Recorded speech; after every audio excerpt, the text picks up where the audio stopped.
한 조각 케이크 레슨.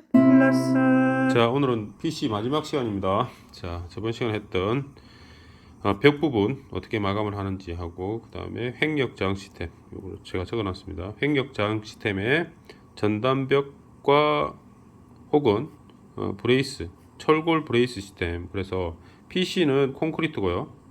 그 다음에 PC에다가 철골을 붙이는 방법, 이 철골이죠, 철골. HBM을 붙이는 방법, 이 접합부가 어떻게 되느냐, 여기에 대해서 지금 공부를 할 생각입니다. 예, 그래서 자, PC는 공장에서 찍어 놓으니까 이게 물론 찍어 놓겠죠. 이 PC에 철골을 접합하기 위해서는 이 철골을 심어 와야 됩니다. 심어 오는 거. 그래서 이 PC 기둥을 만들 때 철판을 둘러싸서 PC를 쪄 가지고 오는 거죠. 자, 그것을 이제 간단하게 도식화 시키겠습니다. 자, 보시면, 자, 우리 PC를 하나 만든다 칩시다. 자, 기둥을 이렇게 한번 만들어 보죠. PC를 만든다 치죠. 자, 이 만들어 올 때 이 부분을 미리 이제 철골을 묻어 놓는 거죠. 철골을 이렇게, 철판을, 여기도 철판을 묶고 싶으면 여기도 묶고요. 이 면만 보이는 거죠.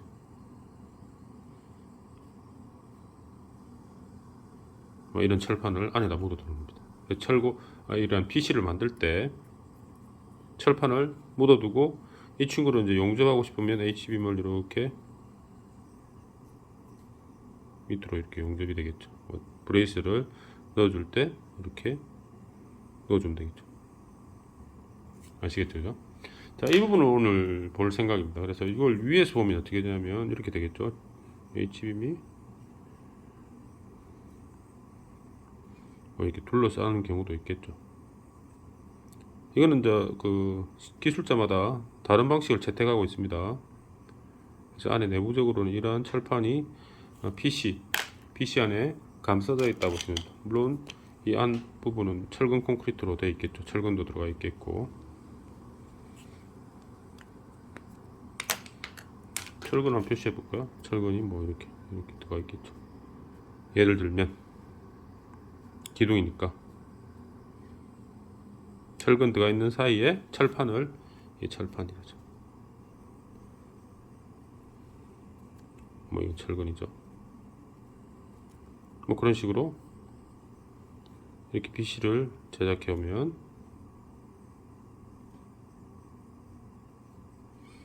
여기에 이런 게 보이겠죠. 요 상부 부분이 철판으로 보이겠죠.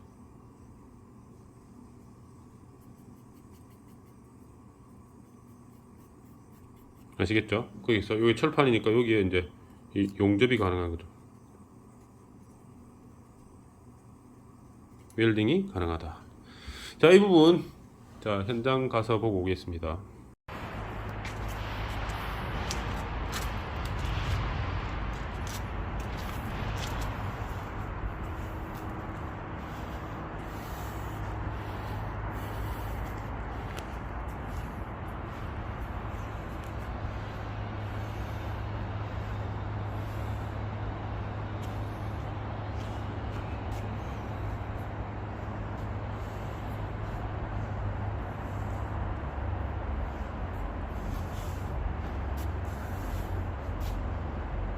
보셨죠? 자, 두 번째 이제 우리가 그 벽 같은 거, 자, 보죠. 이게 벽, 자, 이게 윈드빔이라고 합니다. 윈드빔. 그 다음에 여기도 다시 한번 그려볼까요?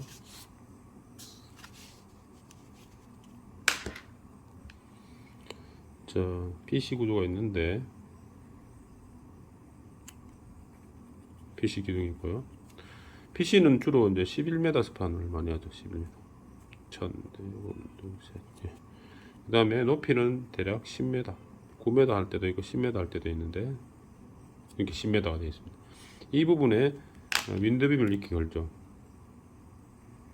그 다음에 이쪽에 새기둥을 이렇게 바깥쪽으로 걸어버립니다.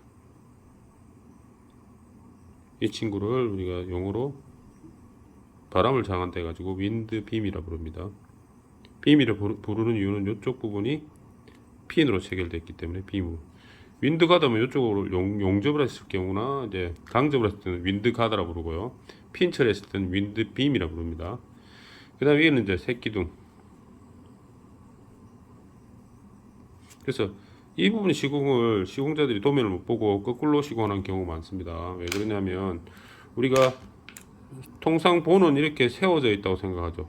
H빔이 이렇게 이게 봅니다. 보는 세워져 있다고 생각하는데 윈드빔은 이 윈드빔 동그랗게 한번 쳐볼까요? 윈드빔은 기본적으로 이렇게 눕혀서 시공합니다. 학생들 중에 왜 이걸 갑자기 눕히냐 이렇게 생각할 수도 있는데 그래서 시공자들이 착각을 해서 이 볼을 세워서 시공하는 경우가 많습니다. 공장에도 그렇고요. 그래서 하자가 많이 발생하는데요. 자, 이 친구의 볼을 갖다가 90도로 눕혀야 됩니다. 이런 식으로. 이게 눕혀 시공하는 게 조금 비상식적이라고 생각하는 경우가 많은데 이게 상식입니다. 그래서 이게 왜 그런지 한번 볼까요? 자, 어떤 구조물이 이렇게 물류센터, 아까 보신 물류센터 있죠? 예, 이렇게 뭐 4층짜리 물류센터가 있는데, 자, 제일 중요한 거는 하중의 방향입니다. 여기서 하중이라는 것은 어떤 하중을 말하느냐면 메인이라고 그러죠. 메인 하중, 하중의 주방량 이렇게 표현하죠. 메인, MAIN. 네, 메인 하중이 얼마냐. 네, 그래서 메인 주방량. 그래서 주방량의 하중이 얼마냐 이게 중요하게 되는데요. 주방량은 이 중력 방향, 주방량이 이 방향이죠. 중력 방향. 그럼 지진 하중 어떻게 되죠? 지진. 이 하중이 중력 방향 이 방향이죠. 예, 지진 하중의 주방향. 자, 메인 하중이 이 방향이고 수평력 이 방향이 될 수도 있고 이 방향이 될 수도 있죠. 자, 그럼 바람은 어떻게 됩니까? 풍하중은 마찬가지로 주방향 이 방향이 될 수도 이 방향이 될 수도 있죠. 바람이 태풍이 물론 이 방향으로 돌 수도 있습니다. 풍하중 방향이. 그런데 우리가 계산하기 편하게 그것을 90도 분해시켜서 XY 방향으로만 하죠. 자, 그렇게 되면 이제 이해가 되죠. 이쪽 벽면이 잘 보세요. 자, 이걸 3등분 해가지고 바람이 이렇게 불면 어떻게 될까요? 이 친구가 월이죠. 월이 벽이 이쪽 방향이 주방향이죠. 그죠? 그렇기 때문에 이 H형광이 이쪽으로 걸린다면 이 방향이 주방향이 이쪽으로 바람이 불어오기 때문에 주방향은 당연히 이 방향이 되겠습니다. 그래서 강축의 방향이라고 부르죠. 이게 Y축이 강축의 방향이 됩니다. 그래서 이 하중의 방향 이렇게 외우시면 돼요. 외우는 것보다 이해를 해야 됩니다. 하중의 방향이 이 플랜지 면이 보게끔 하는 게 우리 H형광의 기본이에요. 그래서 풍하중이 우세하다. 자, 풍하중이 우세하다 할 경우에 하중의 방향이 이쪽이기 때문에 플랜지 면을 보고 눌러야 됩니다. 자, 이쪽에 풍하중이 어디가 우세하죠? 이 방향으로 바람이 들어오기 때문에 이 방향에 플랜지 면이 보이게끔 주방향으로 들어가야 돼요. H빔이 이렇게 돼야 됩니다. 그래서 H빔이 눕혀져 있는 거죠. 물론 이쪽에 하중이 중력 방향이 작용합니다. 물론 시멘트 판넬 자체가 무게가 있는데 이 무게도 있지만 이 무게가 1이라는 무게를 들고 있으면 수직 방향의 무게가 이 수평 방향의 무게가 그러니까 하중이 10배가 넘어가겠죠. 그렇게 될 경우에 주방향은 이 방향이 됩니다. 그래서 강축 방향을 H형광을 90도로 탁 틀어줘야 됩니다. 그래야 물량을 최대한 절감할 수 있겠죠. 이것을 단면도로 보면 이해가 됩니다. 자, 이 부분 조금 설명이 필요하니까 설명을 조금 더 자세하게 할게요. 자, 기둥이 있고 철근 콘크리트도 마찬가지입니다. 이렇게 기둥이 있다 칩시다. 바람이 이쪽에서 이렇게 불어옵니다. 윈드로다가. 그러면 이 벽은 어떻게 될까요? 벽은 이쪽으로 힘을 받겠죠. 이렇게 쳐지려고 하겠죠. 그것을 막아주기 위해서 H빔은 이렇게 막아버리면 어떻게 됩니까? 이렇게 막아버리면 약축 방향으로 이게 힘이 작용이 되죠. 근데 아까 이쪽으로 막 바람이 이쪽으로 보니까 이쪽 방향으로 이렇게 걸게 되면 힘의 방향하고 플랜지 방향이 맞아서 강축 방향이 이 방향이 되겠죠. 그래서 이게 훨씬 더 튼튼합니다. 아시겠죠? 그래서 우리 학교 다닐 때 배운 강축, 약축의 방향이 무조건 중력 방향이 아니고 풍화중이나 지진하중에 쓸 경우에 강축의 방향이 바뀐다. 그래서 우리가 공장 설계를 이렇게 해놓으면 시공자들이 항상 이렇게 시공을 해요. 그래서 감리도 철저히 해야 되고요. 물론 그 감리에 있는 그 현장 소장님이나 감리분들이 구조를 전공하지 않는 부분들이 많기 때문에 이게 틀렸다 보고 이렇게 시공하는 경우가 많습니다. 이게 맞습니다. 그래서 자, 시공 현장 한번 보고 오시죠. PC와 접합부 상세.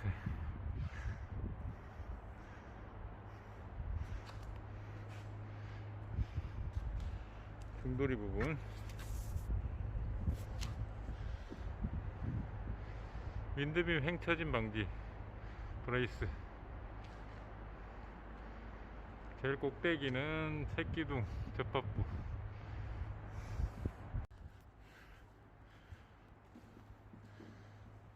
윈드빔.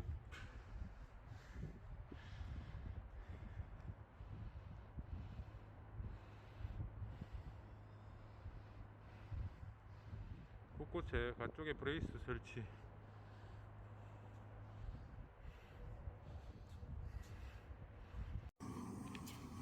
자, 이제 그 구조 해석 프로그램.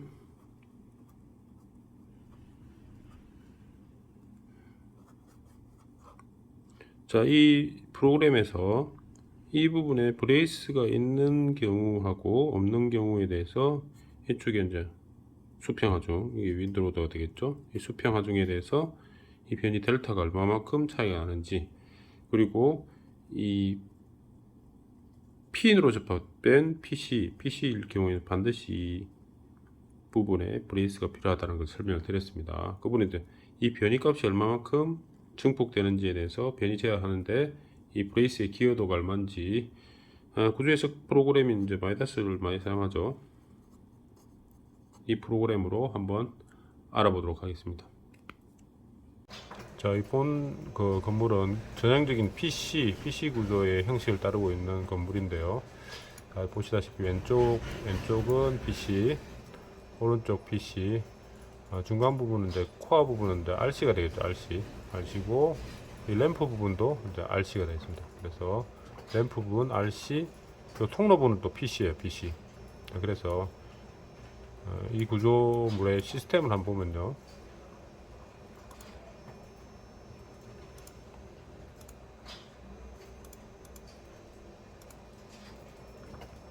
자, 이렇게 되어 있습니다.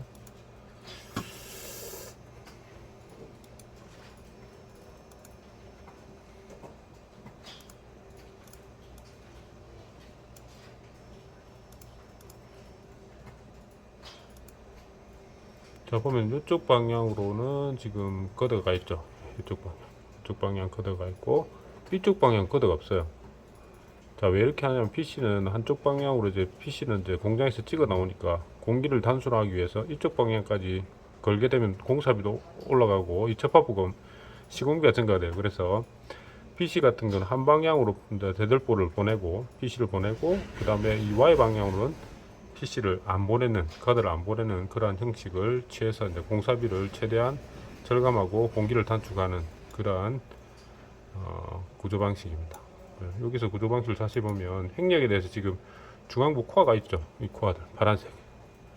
그래서 횡력에 대해서 저항 시스템이 전단벽으로 일단 저항을 하고요. 두 번째로 이 라멘조, X 방향 라멘조로 저항을 하고 이 코어 부분이 붙어 있어서 실제로 전체적인 건물에 대한 횡력의 지지 시스템은 충분한 것으로 판단이 됩니다.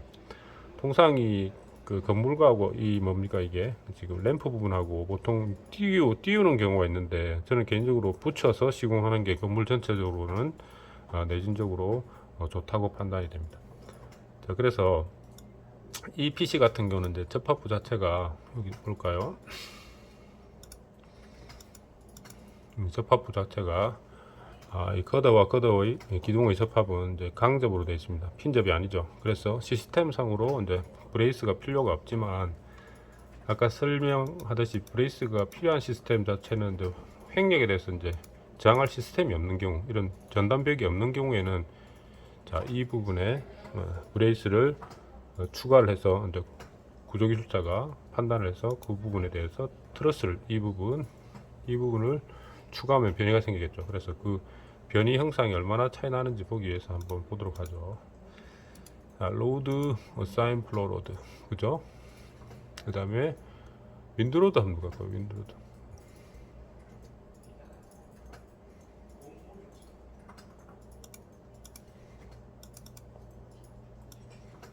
자, 보시다시피 윈드로드가 기준상에 이렇게 들어가 있습니다. 그래서 태풍이 왔을 때 5층, 4층, 3층, 2층 이렇게 들어가 있죠, 그죠?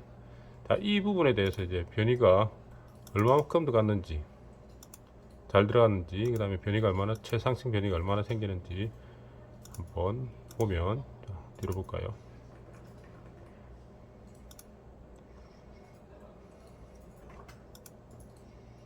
자, 이 건물의 형상이 전체 이제 4층 규모죠. 지하 1층에 시스템상으로는 벽이 횡력을 저장하고 그 다음에 라멘이 횡력을 저항하지만 이쪽 방향에 바람이 불거나 지진이 왔을 때 이쪽 방향에 층간 변이나 변이가 너무 클 경우에는 브레이스를 배치한다 했습니다. 자, 그래서 이 부분이 되겠죠.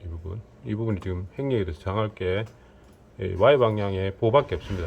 그래서 이러한 부분이 변이가 얼마인가 볼까요?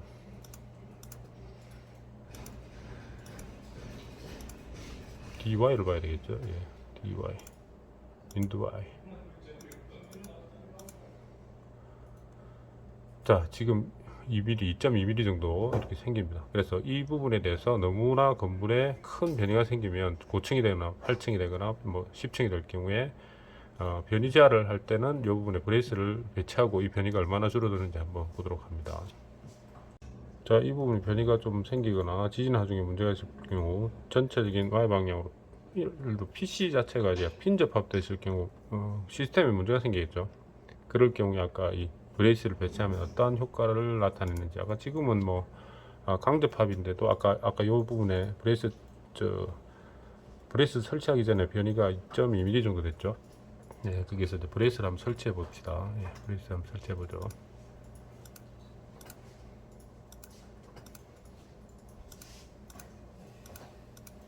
이런 식으로 브레이스가 들어가는 거죠.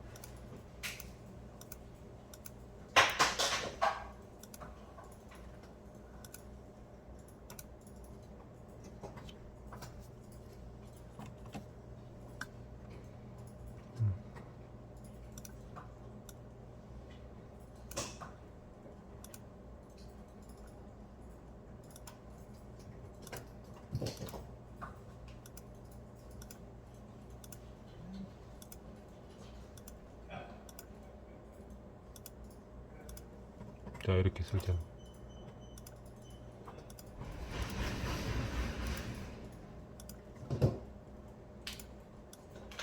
더 보이나요? 네, 확대해 보죠. 자, 이 부분에 아까 브레이스를 설치했습니다. 이쪽 부분하고. 그래서 한번 건물 전체를 해석을 한번 다시 해보도록 하죠. 이렇게 다시 됐죠, 그죠? 예, 해석을 한번 해봅니다.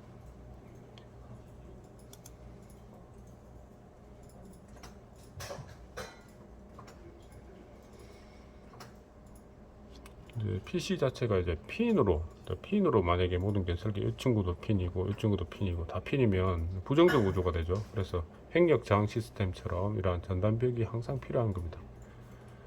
그래서 아까 지금 제가 돌리는 이유는 이 트러스의 역할이 얼마만큼 큰 역할을 하는지 한번 보기 위해서 제가 한번 돌려보는 겁니다.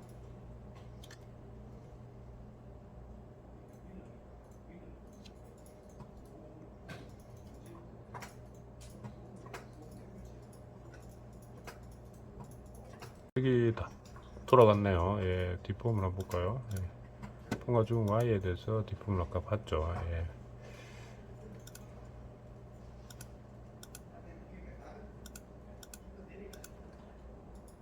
자, 보시다시피 통과 중 Y에 대해서 아까 브레이스를 배치하니까 아까 좀 줄었죠, 그죠? 예, 그래서 이런 식으로 계속 변이를 아까 2.2에서 1.8로 줄었습니다. 예, 그래서 변이를 점점 줄여나간다. 그 다음에 사용성을 만족시키도록 한다.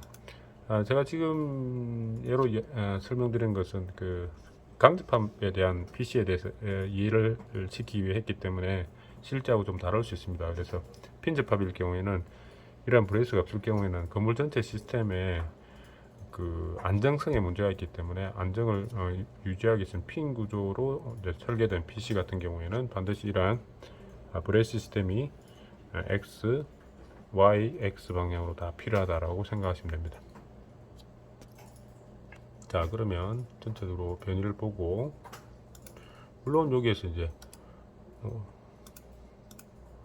모멘트 값 따라 이런 것들은 하중 조합에 따라서 항상 얼마나 하중이 생기는지 한번 이렇게 볼 필요는 있겠죠. 그죠? 자, 위에서 볼까요? 자, PC 한 스팟만 이렇게 본다면 이렇게 된 거죠. 이상입니다. 자, 그래서 PC를 설계할 때 이 모멘트 선도가 지금 어떻게 되어 있나요? 상부에 모멘트 생기죠, 그죠? 예.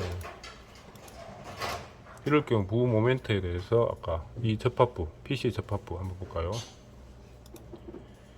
이 PC의 접합부가 강접합일 경우에 이제 상부에 대한 부 모멘트 생기고, 이 핀 접합일 경우는 이제 단순부로 이렇게 풀리게 되죠. 그래서 지금 같은 경우는 밴딩 모멘트가 지금 이런 식으로, 자, 아까 단부가 이렇게 상부로 올라가는 경우에는 PC 접합부의 연속 접합, 그러니까 강접합 접합을 이용한 건물이기 때문에 별도의 브레이스 시스템이 필요 없지만, 아까 설명을 전체적으로 드리기 위해서 제가 브레이스 시스템에 대해서 여기 배치하는 이유, 핀 접합일 경우에는 반드시 배치를 해야 된다라고 설명을 드렸습니다. 이상입니다. 네, 마지막으로 정리하겠습니다. 자, PC 이제 마칩니다. 자, 이제 PC 위에는 아까 어떻게 되어 있었죠? PC 공장 위에 다음 시간 예고입니다. PC 공장 위에 PC 공장이 이렇게 있다. 이렇게 있겠죠? 11m 스판으로 이렇게 11m 되어 있다. 요 위에는 이제 경량을 하기 위해서 우리가 대공간 구조를 이렇게 만듭니다. 그래서 이 대공간 구조를 만들 때 주로 이렇게 변단면 부재를 많이 쓰는데, 이거를 프리 엔지니어링 빔이라고 부릅니다. PEB. 이게 문제가 많죠. 옛날에 이제 붕괴 사태가 이제 주로 많이 일어나는데, 이 친구 PEB가 어떻게 시공이 되는지, 요 위에는 주로 PEB 대공간 구조로 이렇게 되어 있고요. 하부는 물류 창고로 되어 있죠. 다음 시간에는 이 PEB를 어떻게 해석하고 어떻게 시공하는지에 대해서 조금 상세하게 기술할 생각입니다. 자, PEB는 우리가 그 역학적으로 보면 이렇게 되는, 우리 구조 역학에 배웠죠. 이렇게 되고, 이게 힌지, 이 핀이죠, 그죠? 이것도 핀이고, 이렇게 되다 보니까 가장 중요한 부정정 차수가 굉장히 작다. 그래서 이게 지금 이게 정정이죠. 예. 너무 작기 때문에 자그마한 요 부분에 문제가 생기다. 여기 만약에 이 친구가 항복한다. 항복이란 말은 이게 도저히 이제 구제 내력이 초과됐을 경우, 일부가 초과되면 바로 붕괴로 이어진 구조가 되어 있지만, 실제로 위험한 구조가 아닌데 부정정 차수가 작기 때문에 위험할 확률이 높은 구조라고 부릅니다. 그래서 다음 시간에 이 PEB에 대해서 한번 제가 설명을 해드리겠습니다.